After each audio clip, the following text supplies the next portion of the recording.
Hello बच्चों, आज हम जानेंगे क्लास 6 का सोशल साइंस से चैप्टर 6 का सारांश और उसके कुछ प्रश्नों के उत्तर, जिसका शीर्षक है नगर प्रशासन।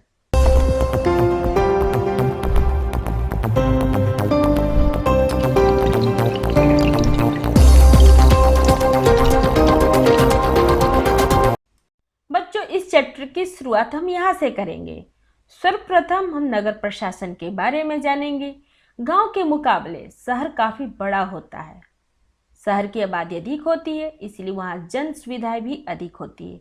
लोगों का जीवन सुचारू रूप से चलाने के लिए इन सब की सही ढंग से देखभाल की जरूरत होती है। शहरों में जन सुविधाएं देने का काम नगर पालिका का होता है।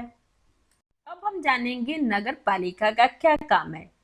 तो नगर पालिका यह एक चुनी हुई संस्था है। नगर पालिका का कार्यकाल 5 साल का होता है। छोटे शहरों में इसे नगर पालिका ही कहते हैं, लेकिन बड़े शहर में इसे नगर निगम कहते हैं।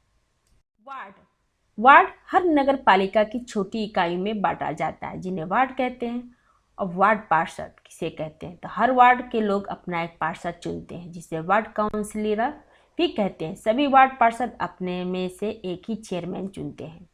थर्ड है विभाग। विभाग किसे कहते हैं, नगर पालिका के काम को सही ढंग से चलाने के लिए कई विभागों की जरूरत पड़ती है। इनके कुछ उदाहरण है सफाई, स्वास्थ्य, शिक्षा, निर्माण इत्यादि। पहला है सफाई विभाग। सफाई विभाग का काम है शहर में सफाई रखना है। नालियों की सफाई और कचरे की निपटारा इसी विभाग की जिम्मेदारी है। सेकेंड है स्वास्थ्य विभाग। स्वास्थ्य विभाग का काम है स्वास्थ्य के मुद्दे को देखना, जैसे मलेरिया, डेंगू और हैजा की रोकथाम। थर्ड है शिक्षा विभाग।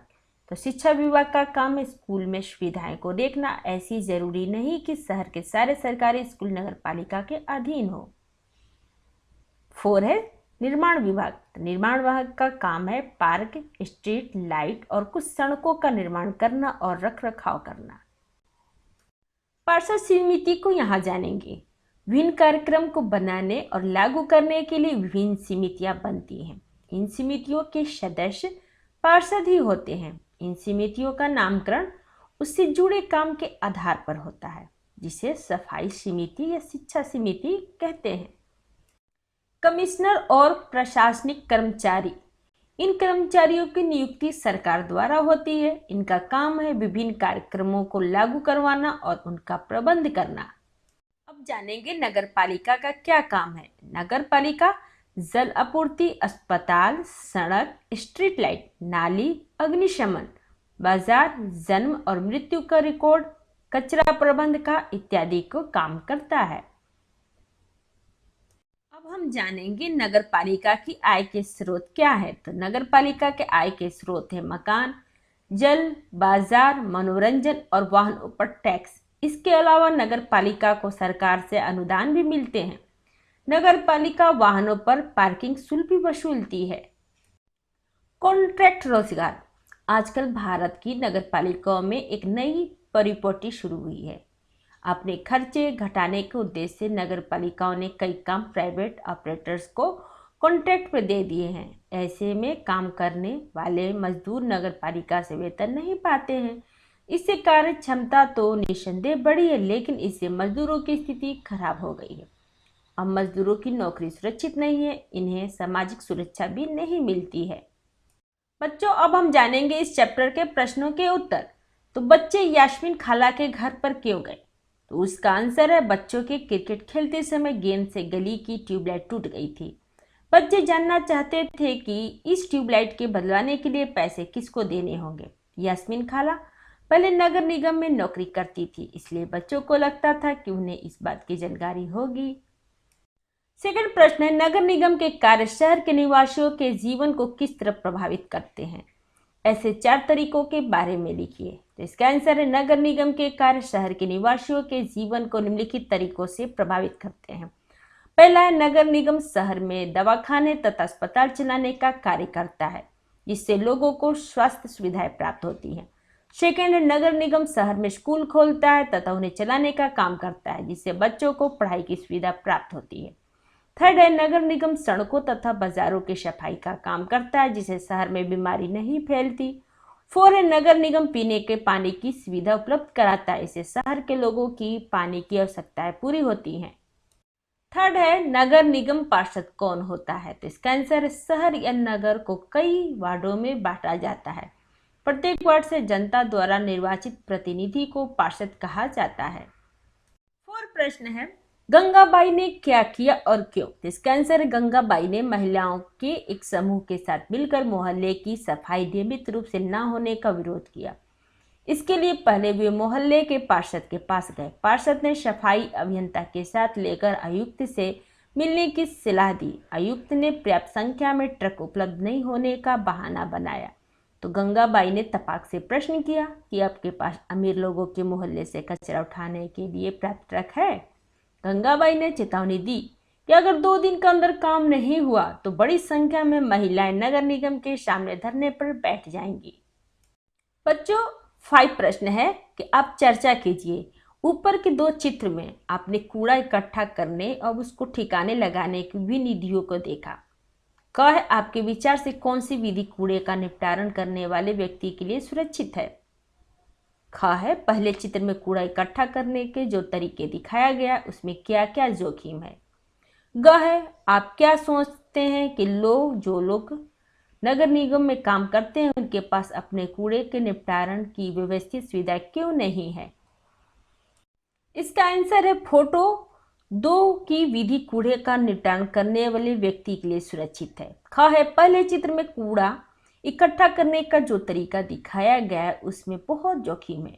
जैसे पहला है कूड़ा इकट्ठा करने वाले व्यक्ति के पास अपने सुरक्षा के साधन नहीं है, इसलिए ये लोग बीमार हो सकते हैं या घायल हो सकते हैं, क्योंकि वो भी एक इंसान है, कोई जानवर तो नहीं है किसी की गंदगी वो इकट्ठा कर सके।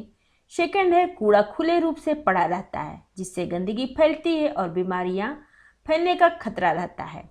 थर्ड है गाय इत्यादि जानवर भी कूड़ा खाते रहते हैं जिससे वे बीमार हो सकते हैं, क्योंकि लोग प्लास्टिक का ज़्यादा यूज करते हैं।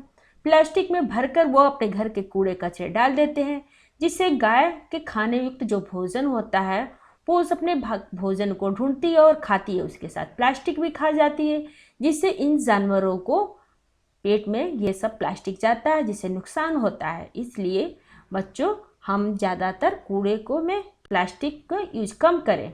अपनी ज़िंदगी में प्लास्टिक को यूज कम करेंगे तो कूड़ा भी प्लास्टिक का ज़्यादातर नहीं निकलेगा। ग है नगर निगमों में काम करने वालों के पास अपने कूड़े के निपटारण की व्यवस्थित सुविधाएं नहीं है, क्योंकि नगर निगम में भ्रष्टाचार है, जिस कारण से नगर निगम में कूड़े निपटारण के लिए आधुनिक सुविधाएं विकसित नहीं हो पाती हैं। हमें इन कूड़े के निपटारण करने के लिए 2 डब्बे रखने चाहिए, एक में गीला कचरा रखना चाहिए, एक में सूखा कचरा रखना चाहिए। गीले कचरे में किचन की हरी सब्जी की काटा फीटा जो हो वो गीले कचरे के बॉक्स में डालेंगे और सूखा कचरे में प्लास्टिक का सारा सामान डालेंगे। इस तरह से हम कूड़े के अच्छी तरह से निपटारण कर सकते हैं। 6 प्रश्न है नगर निगम अपने काम के लिए धन कहाँ से प्राप्त करता है? तो इसका आंसर नगर निगम की आय का मुख्य स्रोत निम्नलिखित है। पहला जल कर, संपत्ति कर तथा अन्य सुविधाएं से प्राप्त कर से होने वाली आय से प्राप्त धन। सेकेंड होटलों और दुकानों से कर के रूप में प्राप्त धन। थर्ड है सिनेमा से प्राप्त मनोरंजन कर के रूप में मिलने वाला धन। 7 प्रश्न है शहर में बहुत सारे लोग घरेलू नौकरों की तरह काम करते हैं और दूसरे के घरों को साफ रखते हैं। उसी तरह बहुत से लोग नगर निगम के लिए काम करते हैं और शहर को साफ सुथरा रखते हैं। इसके बावजूद जिन बस्तियों में वे रहते हैं वहाँ काफ़ी गंदगी होती है। इसका कारण यह है कि इन बस्तियों में पानी एवं सफाई की सुविधा विरले ही होती है। नगर निगम इसके लिए अक्सर बस्ती वासियों को ही दोषी ठहराते हैं। जिस जमीन पर वे गरीब लोग अपना मकान बनाते हैं वो उनकी नहीं होती है और ना ही वे सरकार को कोई कर देते हैं, जबकि मध्यम वर्ग के रिहायशी इलाकों में पार्क बनाने, गलियों में रोशनी की व्यवस्था करने और नियमित कूड़ा जमा करने आदि के काम पर जितना नगर निगम खर्च करता है उसकी तुलना में वहां रहने वाले लोग बहुत कम कर देते हैं। पाठ में भी आपने पढ़ा है कि नगर निगम की संपत्ति कर से कुल 25-30 यानी 25-30% ही आय होती है। क्या आपको लगता है कि नगर निगम की बस्तियों की सफाई पर ज़्यादा खर्च करना चाहिए? ये क्यों महत्वपूर्ण है और यह क्यों ज़रूरी है? कि शहर में नगर निगम जो सुविधाएं धनी व्यक्तियों को मुहैया कराता है वही गरीबों को भी मिले।